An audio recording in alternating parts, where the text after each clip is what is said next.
बात आज एक बयान के साथ करते हैं। बयान है उत्तर प्रदेश के पूर्व मुख्यमंत्री और समाजवादी पार्टी के अध्यक्ष अखिलेश यादव का। पहले सुनिए जरा कि कैसे अखिलेश ने माफिया, गैंगस्टरों और हिंदू मठों के महंतों को एक ही तराजू में तौल दिया।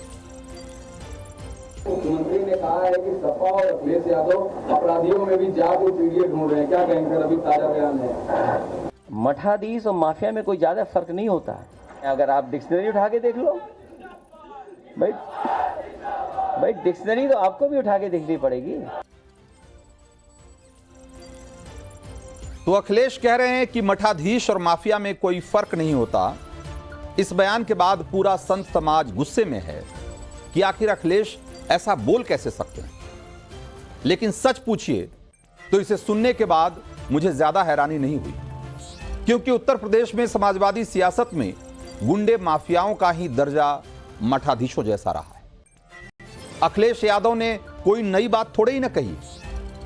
वो कह रहे हैं कि माफिया और मठाधीश में कोई अंतर नहीं है।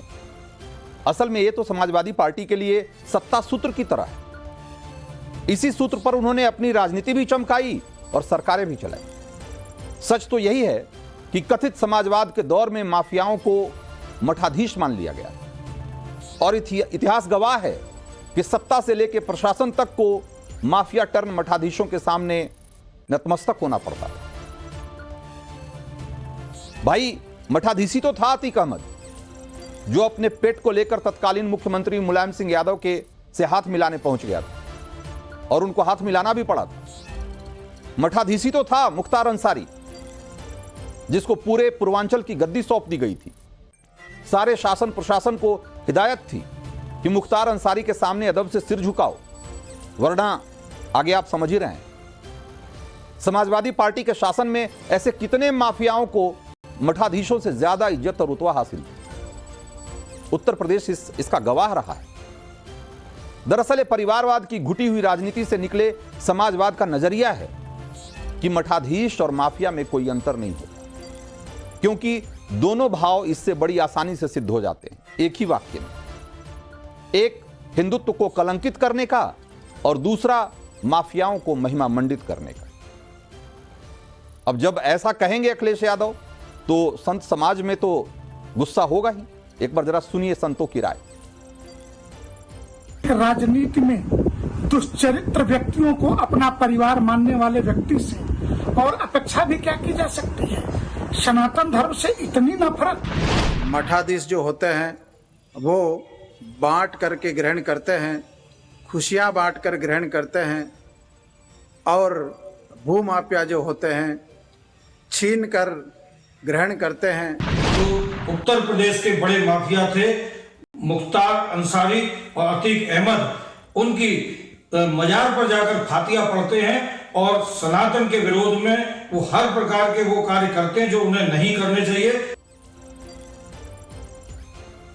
तो अखिलेश के इस बयान की जरा पृष्ठभूमि भी समझिए।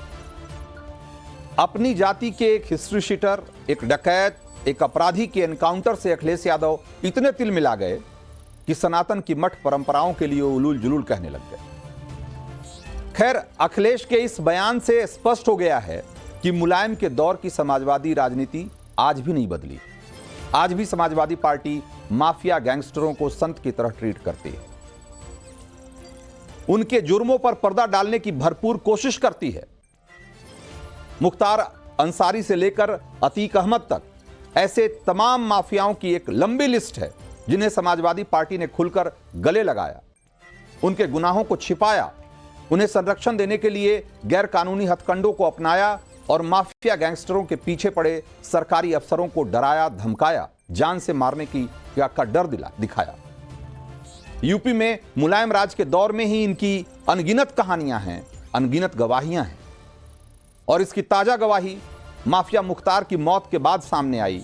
पुलिस अफसर शैलेंद्र सिंह ने मीडिया में आकर बताया कि कैसे मुलायम राज में उनका उत्पीड़न हुआ, उन्हें इस्तीफा देना पड़ा। और क्यों देना पड़ा?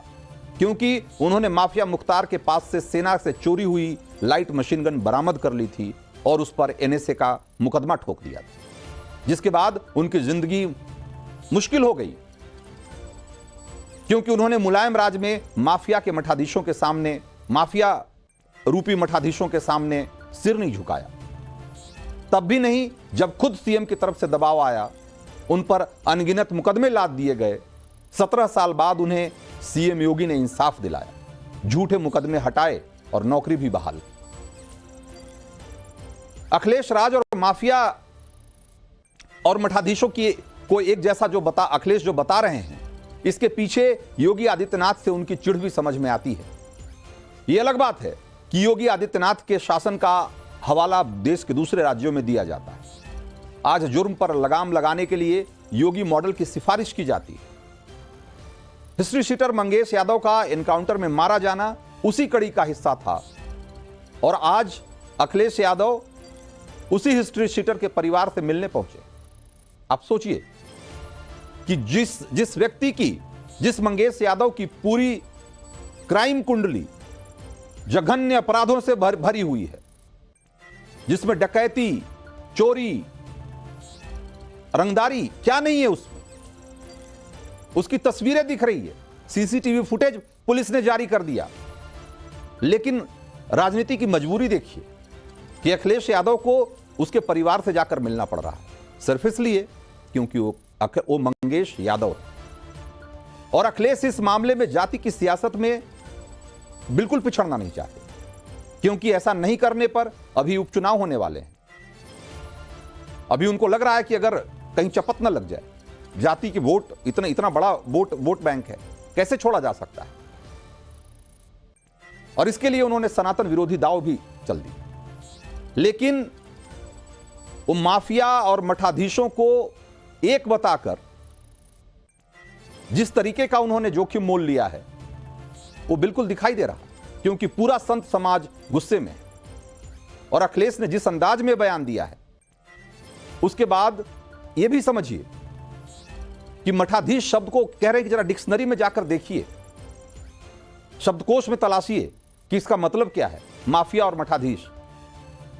तो जरा आपको इस शब्द के पीछे भी जाना चाहिए कि मठाधीश शब्द को कैसे नकारात्मक बनाया गया, कैसे इसको नेगेटिव सेंस में बार बार इस्तेमाल किया जाने लगा। और इसके पीछे एक सनातन विरोधी और वामपंथी सोच काम करती रही है, जिसने जानबूझकर हिंदू धर्म की इस परंपरा को एक खराब संदर्भ में उसकी खराब छवि गढ़ने की कोशिश की। हिंदू धर्म में मठों की परंपरा लाने का श्रेय आदि शंकराचार्य को जाता है, जिन्होंने सनातन की परंपरा को समृद्ध करने और हिंदुस्तान में हिंदू धर्म की विरासत को एकजुट करने का जिम्मा मठों को सौंपा था। हिंदुस्तान के 4 कोनों में 4 मठ स्थापित किए गए, और वो आज नहीं, ईसा से भी 8 शताब्दी पहले, यानी कि आज से करीब 2500 साल पहले, ये चारों मठों को आज भी 4 शंकराचार्यों के नेतृत्व में सनातन की भव्य और दिव्य परंपरा को आगे बढ़ाने का जिम्मा इन्हीं के पास। हिंदुस्तान में हिंदुओं के धर्मांतरण की धर्म विरोधी साजिशों को मुगलों के दौर से ही उसका विरोध करते आ रहे हैं मठ। हिंदू मठों और मठाधीश शब्द को किस इरादे से नकारात्मक संदर्भों में इस्तेमाल किया जाने लगा होगा और किस तरीके से इसे एक नेगेटिव टर्म बनाया गया, यह अब आपको समझ में आ रहा होगा। हद तो यह है कि जो अखिलेश ये बयान दे रहे हैं कि माफिया और मठाधीश में ज्यादा फर्क नहीं है, लगता है वो भूल गए कि कर्नाटक के मशहूर सुत्तूर मठ में उनका छात्र जीवन, उनका जुड़ाव रहा है। अखिलेश लगता है भूल गए कि सुत्तूर मठ के प्रमुख श्री श्री शिवरात्रि देशिकेंद्र महास्वामी से मुलाकात करने की जो उन्होंने तस्वीरें पिछले साल जुलाई में पोस्ट की थी और उनके पार्टी के हैंडल से पोस्ट की गई थी, उन तस्वीरों के बारे में भी शायद विस्मृति हो गई है उन्हें। खुद समाजवादी पार्टी ने 20 जुलाई को अपने ट्विटर हैंडल से इन तस्वीरों को पोस्ट किया था। अखिलेश क्या यह भी भूल गए कि जिस जेएसएस साइंस टेक्नोलॉजी यूनिवर्सिटी से उन्होंने पर्यावरण इंजीनियरिंग की पढ़ाई की और फिर ऑस्ट्रेलिया गए, उसे सुत्तूर मठ ने स्थापित किया और अपनी देखरेख में वो चलाता है। आज भी सुत्तूर मठ के स्कूल कॉलेज से हर साल 1.5 लाख प्रतिभाशाली छात्र निकलते हैं। और अखिलेश ने जो बयान दिया है, उस लिहाज से तो सुत्तूर मठ के प्रमुख मठाधीश जो हैं महास्वामी को भी वो माफिया ही मान रहे होंगे। सवाल यहीं पर यह है कि अखिलेश को अगर योगी आदित्यनाथ से सियासी दुश्मनी है, तो क्या वो पूरी सनातन परंपरा को माफिया बता देंगे?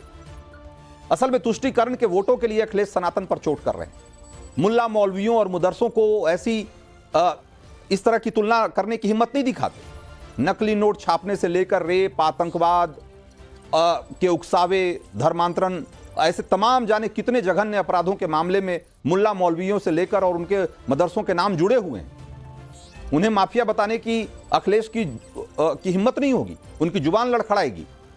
वो इसलिए क्योंकि मुल्ला मौलवी मदरसों को लेकर अगर अखिलेश ने जुबान खोली तो तुष्टीकरण का सपा वोट जो है, सपा का जो वोट है वो उनके झोली से निकल जाएगा।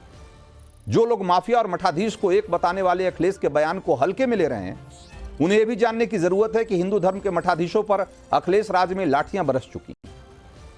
साल 2015 की एक तस्वीर आपकी तस्वीर मैं दिखा रहा हूं, ये बनारस की तस्वीर है, जब मौजूदा शंकराचार्य अभिमुक्तेश्वरानंद पर अखिलेश सरकार के इशारे पर पुलिस की लाठियां बरसी और वजह थी कि अखिलेश सरकार ने गंगा में गणेश विसर्जन करने पर रोक लगा दी थी, जिसके विरोध में अभिमुक्तेश्वरानंद समेत बड़ी तादाद में संत भूख हड़ताल पर बैठ गए थे और इस लाठीचार्ज में 40 से ज्यादा संत घायल हुए। यह अलग बात है कि बाद में उन्होंने इसके लिए माफी मांगी, लेकिन अगर अपने सियासी फायदे के लिए इस तरीके से आप सनातन को बदनाम करते रहेंगे और उसके लिए इस तरह के शब्दों का इस्तेमाल करते रहेंगे तो देर सवेर आपको माफी मांगने की जरूरत पड़ सकती है। अखिलेश को याद रखना चाहिए।